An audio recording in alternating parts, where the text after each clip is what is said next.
네, 안녕하세요. 교정 전문의 박열 원장입니다.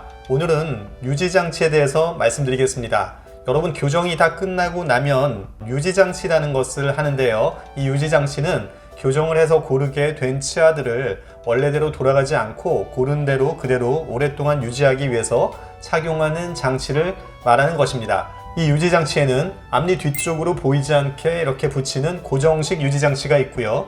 또 환자분이 직접 뺐다 꼈다 하는 저런 틀니같이 생긴 가철식 유지장치가 있습니다. 고정식 유지장치와 가철식 유지장치를 같이 하는 경우가 많이 있고요. 또 어떨 때는 각각 고정식만 하거나 가철식만 하는 경우도 있는데, 이것은 치료한 주치의의 치료 계획이나 또 사후의 관리 계획에 따라서 달라지게 되겠습니다.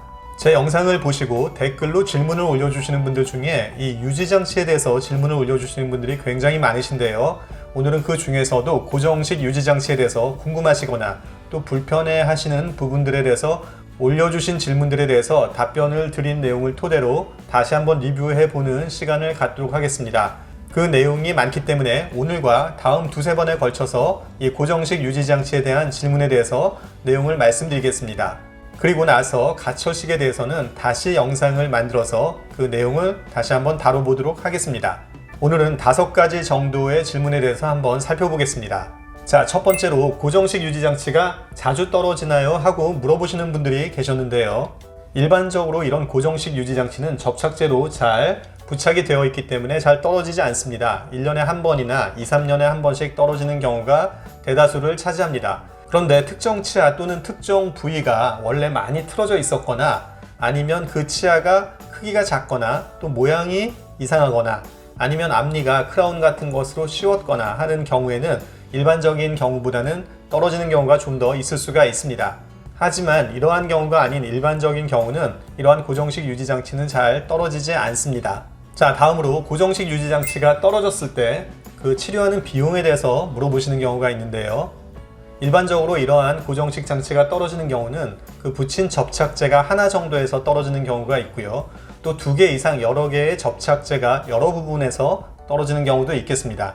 이러한 경우는 보통 부착하는 그 치아 하나당 10,000원이나 20,000원 정도가 소요되는 것으로 알고 있으며, 여러 개가 떨어졌을 때는 비용이 좀 올라가게 됩니다. 그리고 더 심한 경우는 전체적으로 고정식 철사가 떨어졌거나 변형이 된 경우, 그래서 전체적으로 다시 제작해서 붙여야 되는 경우는 비용이 좀 더 올라가게 되겠습니다.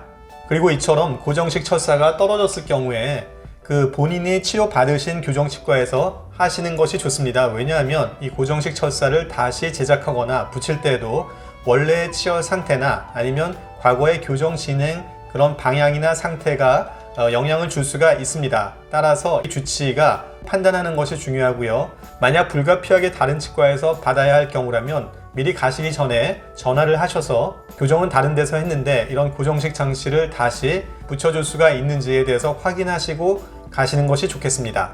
자, 세 번째로는요. 고정식 장치가 너무 자주 떨어져요 라고 하는 분들이 계셨습니다. 한 달 사이에 2번, 또 2달 사이에 3번 이렇게 자주 떨어지는 경우가 있는데요. 이렇게 떨어지는 경우라면 그 원인을 먼저 파악하는 것이 중요하겠습니다. 앞서 말씀드린 것처럼 특정 치아의 크기가 작거나 아니면 모양이 이상하거나 쉬운 치아가 있을 때는 그런 치아에는 접착력이 약하기 때문에 잘 떨어질 수가 있습니다. 그래서 이러한 증상이 반복적으로 나타날 때는 원장님께 따로 말씀을 드려서 이 부분으로 인해서 스트레스를 많이 받는다는 것을 말씀을 드리고요. 그 정도가 심한 경우에는 해당 치아에는 고정식 장치를 붙이지 않는다거나 아니면 가철식 장치의 착용 시간을 더 늘리는 방향으로 해결책을 마련할 수가 있겠습니다. 이해가 되시나요? 네, 다음으로는요. 고정식 장치를 붙였는데 이 부분에 붙이는 접착제가 너무 두꺼워서 혀에 거슬리거나 또는 발음이 불편하거나 이런 증상을 호소하는 분들도 계십니다. 고정식 철사를 고정하는 이러한 접착제가 너무 얇으면 고정식 철사가 노출되어서 탈락되는 경우가 있습니다. 그래서 어느 정도는 접착제의 두께를 우리가 확보를 해 주어야 하는데요. 다른 치아에 비해서 너무 두껍게 접착제가 붙게 되면 말씀하신 대로 불편하거나 발음이 부자연스러울 수가 있습니다. 그래서 이런 경우에는 일주일이나 2주일 정도 기다려 보았다가 그러한 불편한 증상이 개선되지 않으면 그때 병원에 가셔서 해당 부분을 좀 더 갈아내면 자연스러워지고 불편함도 바로 사라지게 됩니다. 자, 마지막 5번째로요. 고정식 유지장치의 길이에 대한 문제인데요. 발치를 했을 경우와 발치하지 않았을 경우에 고정식 장치의 길이가 다른가요? 하고 물어보신 분들이 계셨습니다. 네, 그렇습니다. 일반적인 가이드라인은 발치를 안 한 경우에는요, 송곳니까지만 고정식 장치를 하게 되고요.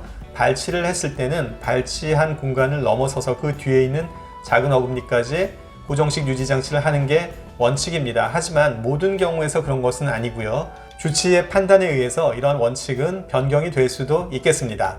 자, 그리고 유지 장치를 다 붙인 다음에 거울로 붙인 모습을 보여달라고 하십시오. 이렇게 보고 적절한 설명을 들으시면 나중에 혹시 문제가 생겼을 때 우리가 바로 적절하게 대응을 하실 수가 있다는 사실을 반드시 기억하시기 바랍니다. 네, 이상으로 오늘은 고정식 유지장치에 대해서 여러분들 많이 궁금해하시는 내용 중에 5가지를 먼저 살펴봤습니다. 다음 시간에도 역시 고정식 장치에 대한 궁금사항 계속 이어서 살펴보겠습니다. 오늘 영상이 도움이 되셨다면 박열 원장의 치아교정TV도 구독 신청 많이 해주시고요. 저는 다음 시간에 다시 찾아뵙겠습니다. 감사합니다.